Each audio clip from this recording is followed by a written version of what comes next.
ಮಹೋನ್ನತದಲ್ಲಿ ದೇವರಿಗೆ ಮಹಿಮೆ ಸಲ್ಲಲಿ. ಪವಿತ್ರ ಬಲಿಪೂಜೆಯ ದೈವವಾಕ್ಯ ಜುಲೈ 3 ಬುಧವಾರ, ಸಾಧಾರಣ ಕಾಲದ 13ನೆಯ ವಾರ. ಪ್ರೇಷಿತರ ಕಾರ್ಯಕಲಾಪಗಳಿಂದ ವಾಚನ. ಮರುದಿನ ಪೇತ್ರ ಮತ್ತು ಅವನ ಸಂಗಡಿಗರು ಸೆಸರೇಯವನ್ನು ತಲುಪಿದರು. ಇತ್ತ ಕೊರ್ನೆಲಿಯನು ತಾನು ಆಹ್ವಾನಿಸಿದ ನೆಂಟರಿಷ್ಟರೊಡನೆ ಮತ್ತು ಆಪ್ತಮಿತ್ರರೊಡನೆ ಪೇತ್ರನಿಗಾಗಿ ಕಾಯುತ್ತಿದ್ದನು. ಪೇತ್ರನು ಮನೆಯನ್ನು ಪ್ರವೇಶಿಸುತ್ತಿದ್ದಂತೆ ಕೊರ್ನೇಲಿಯನು ಅವನನ್ನು ಎದುರುಗೊಂಡು ಪಾದಕ್ಕೆರಗಿ ಸಾಷ್ಟಾಂಗ ನಮಸ್ಕಾರ ಮಾಡಿದನು.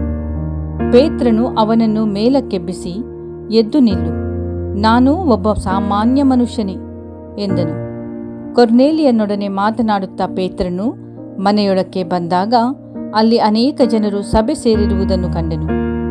ಪೇತ್ರನು ಅವರಿಗೆ, ಯಹೂದ್ಯನೊಬ್ಬನು ಅನ್ಯ ಧರ್ಮದವರೊಡನೆ ಸಂಪರ್ಕ ಇಟ್ಟುಕೊಳ್ಳುವುದು ಅಥವಾ ಅವರಿಗೆ ಭೇಟಿ ಕೊಡುವುದು ಧರ್ಮ ನಿಷಿದ್ಧ ಎಂಬುದು ನಿಮಗೆ ತಿಳಿದೇ ಇದೆ.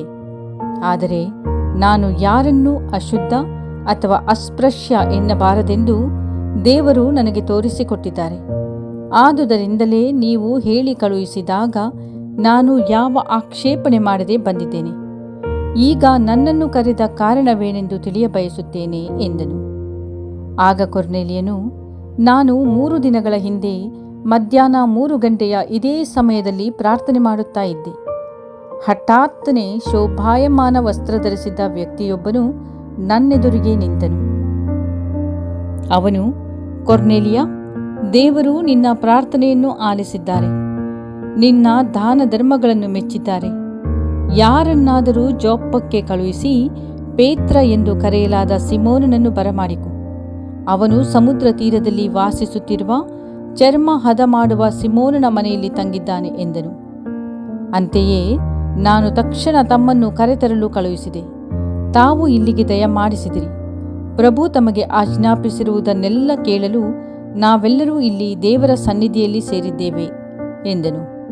ಆಗ ಪೇತ್ರನು ಹೀಗೆಂದು ಉಪದೇಶ ಮಾಡಿದನು, ದೇವರು ಪಕ್ಷಪಾತಿಯಲ್ಲ. ಈ ವಿಷಯ ನನಗೆ ಈಗ ಮನದಟ್ಟಾಗಿದೆ. ದೇವರಿಗೆ ಭಯಪಟ್ಟು ಸತ್ಪುರುಷನಾಗಿ ಬಾಳುವವನು ಯಾವ ಜನಾಂಗದವನೇ ಆಗಿರಲಿ, ಅವನು ಅವರ ಮೆಚ್ಚುಗೆಗೆ ಪಾತ್ರನಾಗುತ್ತಾನೆ. ಪ್ರಭುವಿನ ವಾಕ್ಯ.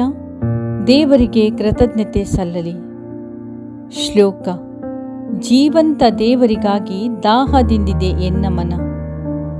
ಬಾಯಾರಿದ ಜಿಂಕೆ ಹಾತೊರೆಯುವಂತೆ ತೊರೆಗಾಗಿ ದಣಿದೆನ್ನ ಮನ ದೇವ ಹಂಬಲಿಸುತ್ತಿದೆ ನಿನಗಾಗಿ. ಶ್ಲೋಕ.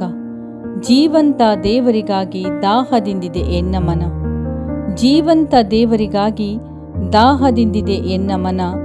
ನಾ ತೆರಳಿ ಪಡೆವುದೆಂತು ಆ ದೇವನ ಮುಖದರ್ಶನ. ಶ್ಲೋಕ. ಜೀವಂತ ದೇವರಿಗಾಗಿ ದಾಹದಿಂದಿದೆ ಎನ್ನ ಮನ. ಜನಸಮೂಹದೊಡನೆ ನಾ ಜಯ ಜಯಕಾರ ಮಾಡುತ್ತಾ, ಸ್ತುತಿಗೀತೆಗಳ ಹಾಡುತ್ತಾ, ತೀರ್ಥಯಾತ್ರೆಗೈಯುತ್ತಾ, ದೇಗುಲಕ್ಕೆ ತೆರಳಿದ ಸವಿನೆನಪು ಮನಗರಗಿಪುದು ನೀರುತ್ತಾ. ಶ್ಲೋಕ. ಜೀವಂತ ದೇವರಿಗಾಗಿ ದಾಹದಿಂದಿದೆ ಎನ್ನ ಮನ. ಎನ್ನ ಮನವೇ, ಚಿಂತಿಸುವೆ ಏಕೆ? ವ್ಯಥೆ ಪಡುವುದೇಕೆ? ಜೀವನದಲ್ಲಿಡು ನಂಬಿಕೆ. ಮತ್ತೆ ಸ್ತುತಿಸುವೆ ನಾನಾತನನು, ಮುಕ್ತಿದಾತ ಪರಮಾತ್ಮ ಆತ ನನಗೆ. ಶ್ಲೋಕ.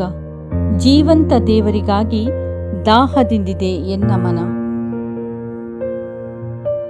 ಹಿಬ್ರಿಯರಿಗೆ ಬರೆದ ಪತ್ರದಿಂದ ವಾಚನ. ಸಹೋದರರೇ, ಇತ್ತೀಚಿನ ಅಂತಿಮ ದಿನಗಳಲ್ಲಿ ಅವರು ತಮ್ಮ ಪುತ್ರನ ಮುಖೇನ ನಮ್ಮೊಡನೆ ಮಾತನಾಡಿದ್ದಾರೆ. ದೇವರು ಇಡೀ ವಿಶ್ವವನ್ನು ಉಂಟು ಮಾಡಿದ್ದು ಇವರ ಮುಖಾಂತರವೇ. ಸಮಸ್ತಕ್ಕೂ ಬಾಧ್ಯಸ್ಥರನ್ನಾಗಿ ನೇಮಿಸಿರುವುದು ಇವರನ್ನೇ. ಇವರೇ ದೇವರ ಮಹಿಮೆಯ ತೇಜಸ್ಸು. ಇವರೇ ದೈವತ್ವದ ಪಡಿಯಚ್ಚು. ತಮ್ಮ ಶಕ್ತಿಯುತ ವಾಕ್ಯದಿಂದ ಇವರೇ ಸಮಸ್ತಕ್ಕೂ ಆಧಾರ. ನಮ್ಮ ಪಾಪಗಳನ್ನು ತೊಡೆದು ಹಾಕಿ ಸ್ವರ್ಗದಲ್ಲಿ ಮಹೋನ್ನತ ದೇವರ ಬಲಪಾರ್ಶ್ವದಲ್ಲಿ ಆಸೀನರಾಗಿರುವವರು ಇವರೇ ಎಂದಿದ್ದಾರೆ. ಪ್ರಭುವಿನ ವಾಕ್ಯ. ದೇವರಿಗೆ ಕೃತಜ್ಞತೆ ಸಲ್ಲಲಿ. ಘೋಷಣೆ. Hallelujah, hallelujah. ತೋಮ, ನನ್ನನ್ನು ಕಂಡದ್ದರಿಂದ ತಾನೇ ನಿನಗೆ ವಿಶ್ವಾಸ ಹುಟ್ಟಿತು. ಕಾಣದೆ ವಿಶ್ವಾಸಿಸುವವರು ಧನ್ಯರು. ಹಾಲೆಲೂಯ.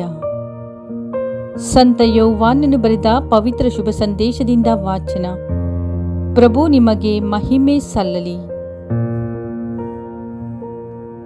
12 ಮಂದಿಯಲ್ಲಿ ಒಬ್ಬನಾದ ದಿದುಮ ಎಂಬ ತೋಮನು ಯೇಸು ಬಂದಾಗ ಶಿಷ್ಯರೊಡನೆ ಇರಲಿಲ್ಲ. ಉಳಿದ ಶಿಷ್ಯರು, ನಾವು ಪ್ರಭುವನ್ನು ನೋಡಿದೆವು ಎಂದು ಹೇಳಿದರು. ಅದಕ್ಕೆ ಅವನು, ಅವರ ಕೈಗಳಲ್ಲಿ ಮೊಳೆಗಳಿಂದಾದ ಗಾಯದ ಕಲೆಯನ್ನು ನಾನು ನೋಡಬೇಕು. ಮೊಳೆಗಳ ಜಡಿದಿದ್ದ ಜಾಗದಲ್ಲಿ ನನ್ನ ಬೆರಳನ್ನಿಡಬೇಕು. ಅವರ ಪಕ್ಕೆಯಲ್ಲಿ ನನ್ನ ಕೈಯನ್ನು ಇಟ್ಟು ನೋಡಬೇಕು. ಆ ಹೊರತು ನಾನು ನಂಬುವುದೇ ಇಲ್ಲ ಎಂದು ಬಿಟ್ಟನು. 8 ದಿನಗಳು ಕಳೆದವು. ಶಿಷ್ಯರು ಪುನಃ ಒಳಗೆ ಒಟ್ಟುಗೂಡಿದ್ದರು. ತೋಮನು ಅವರೊಡನೆ ಇದ್ದನು. ಬಾಗಿಲುಗಳು ಮುಚ್ಚಿದ್ದರೂ ಯೇಸು ಬಂದು ಅವರ ನಡುವೆ ನಿಂತು, ನಿಮಗೆ ಶಾಂತಿ ಎಂದರು.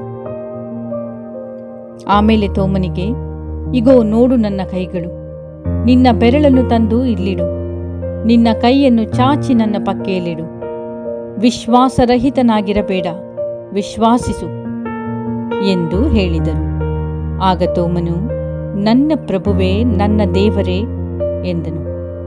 ಯೇಸು ಅವನಿಗೆ, ನನ್ನನ್ನು ಕಂಡದ್ದರಿಂದ ತಾನೇ ನಿನಗೆ ವಿಶ್ವಾಸ ಹುಟ್ಟಿತು. ಕಾಣದೆ ವಿಶ್ವಾಸಿಸುವವರು ಧನ್ಯರು ಎಂದು ಹೇಳಿದರು. ಪ್ರಭು ಕ್ರಿಸ್ತರ ಶುಭ ಸಂದೇಶ. ಕ್ರಿಸ್ತರೇ ನಿಮಗೆ ಸ್ತುತಿ ಸಲ್ಲಲಿ.